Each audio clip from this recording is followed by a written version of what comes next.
Hello friends, എല്ലാവർക്കും magic മസാലയിലേക്ക് സ്വാഗതം. ഇന്ന് ചുവന്നുള്ളിയും തക്കാളിയും വെച്ചിട്ട് വളരെ സിമ്പിളായിട്ട് ഉണ്ടാക്കിയെടുക്കാൻ പറ്റുന്ന ഒരു തക്കാളി കറിയുടെ റെസിപ്പിയുമായിട്ടാണ് കേട്ടോ ഞാൻ വന്നിട്ടുള്ളത്.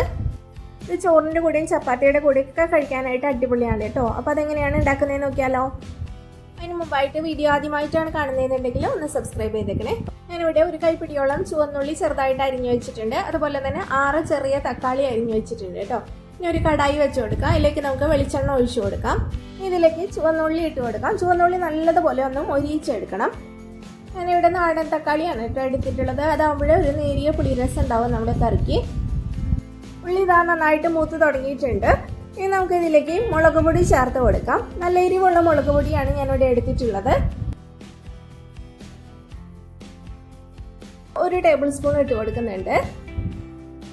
നമ്മളിതിൽ വേറെ പച്ചമുളക് ഒന്നും ആഡ് ചെയ്യുന്നില്ല. അപ്പോൾ ഇത്രയും തന്നെ മുളക് ഇട്ട് കൊടുക്കുക. അധികം എരിവൊന്നും ഉണ്ടാവില്ല നമ്മുടെ കറിക്ക്.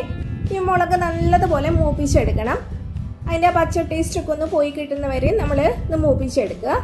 അപ്പോൾ മുളക് നന്നായിട്ട് മൂത്ത് വന്നിട്ടുണ്ട്. ഇനി നമുക്കിതിലേക്ക് തക്കാളി ആഡ് ചെയ്ത് കൊടുക്കാം. നമ്മളിതിൽ വേറെ മസാലപ്പൊടികളൊന്നും തന്നെ ആഡ് ചെയ്യുന്നില്ല. മുളക് പൊടി മാത്രമേ ചേർത്ത് കൊടുക്കുന്നുള്ളൂ.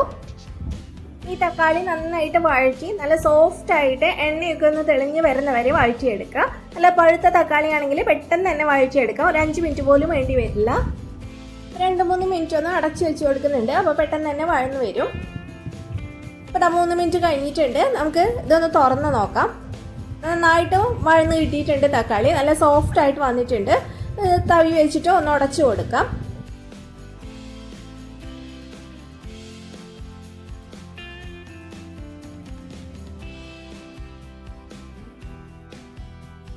ഇതിലേക്ക് നമുക്ക് ആവശ്യത്തിനുള്ള ഉപ്പ് ചേർത്ത് കൊടുക്കാം. കല്ലുപ്പാണ് ഞാനിവിടെ ചേർത്ത് കൊടുക്കുന്നത്. ഒരു ചെറിയ തേങ്ങയുടെ അരമുറി തേങ്ങയുടെ പാലാണ് ഞാനിവിടെ എടുത്തിട്ടുള്ളത്. 1.5 കപ്പോളം ഉണ്ടാവും 250 ml കപ്പിൽ. അധികം കട്ടിയൊന്നുമില്ല. എന്നാലും ഒരു മീഡിയം തിക്നെസ്സോട് കൂടിയിട്ടുള്ള തേങ്ങാപ്പാലാണ് കേട്ടോ ഒഴിച്ചു കൊടുക്കുന്നത്.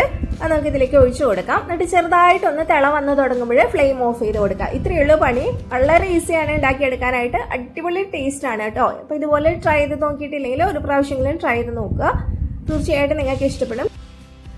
ഞാൻ പലതരത്തിലുള്ള veg non veg recipes upload ചെയ്തിട്ടുണ്ട്. അതുപോലെ തന്നെ ബ്രേക്ക്ഫാസ്റ്റ് റെസിപ്പീസ് അപ്ലോഡ് ചെയ്തിട്ടുണ്ട്. അപ്പോൾ അതൊക്കെ കണ്ടിട്ടില്ലെങ്കിൽ ഒന്ന് കണ്ടു നോക്കണേ. അപ്പോൾ തേങ്ങാപ്പാൽ ചേർത്തതിന് ശേഷം നമ്മൾ അധികം തിളപ്പിക്കേണ്ട. ചെറുതായിട്ടൊന്ന് തിള വന്ന് തുടങ്ങുമ്പോൾ ഫ്ലെയിം ഓഫ് ചെയ്ത് കൊടുക്കാം.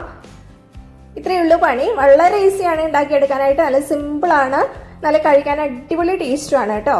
അപ്പോൾ വീഡിയോ ഇഷ്ടപ്പെട്ടെങ്കിൽ ലൈക്ക് ചെയ്യാനും ഷെയർ ചെയ്യാനും മറക്കരുത്. താങ്ക്